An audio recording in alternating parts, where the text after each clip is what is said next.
didn't tell a story this year. I told a story 2 years ago. I'm going to tell a really quick one.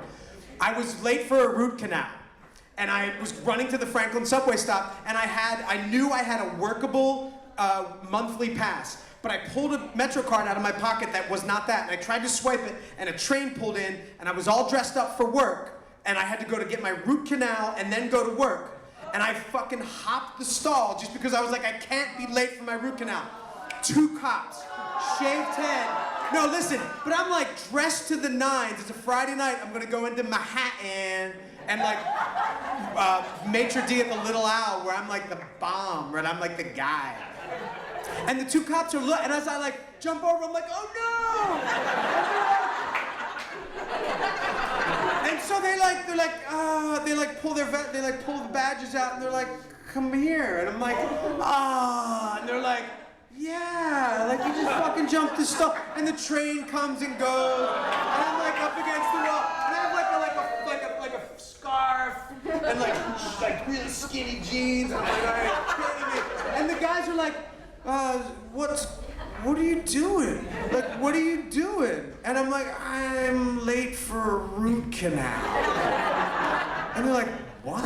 And I'm like, yeah, and all I could imagine was that there's gonna be some like co-op family. It's like, I'm going to work, it's like 3 o'clock, or like a co-op family's gonna like come down the Franklin. I'm like, oh, there's Bo's dad getting arrested. You know?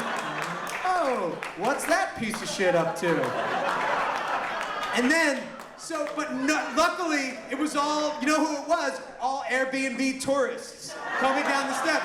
So it was like European families, but like our bizarro European families that were visiting Brooklyn, and they're all like, oh, there's Francois guy getting arrested. Like, we're gonna bust his balls when we get back to France.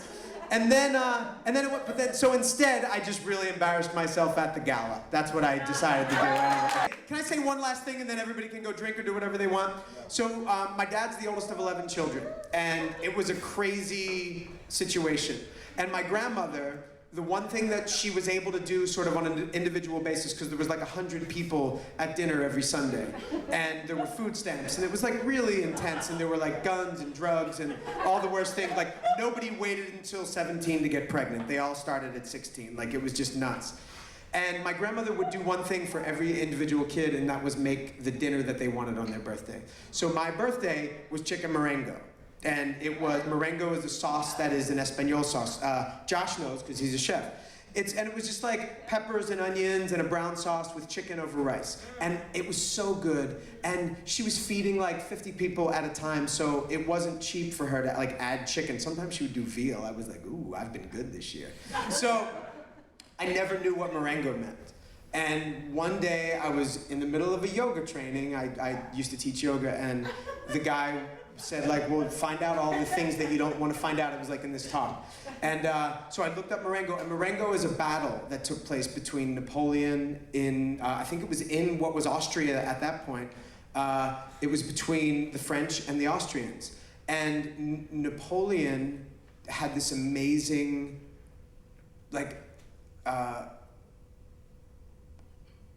he had this amazing thought, I'll just say it that way. He was wildly outmanned. No, it was like an epiphany. He was wildly outmanned, so he took his cavalry and he separated them along a cornfield so that they were like 40 feet apart, or maybe 50 feet apart. And they just rushed out of the cornfield into the waiting troops that were the Austrians, that outnumbered them crazily by like 5-1. And the Austrians, all they could feel was the incredible power of this cavalry coming out, even though there was a fraction of the numbers, and they all dropped their weapons because they felt like they were outnumbered.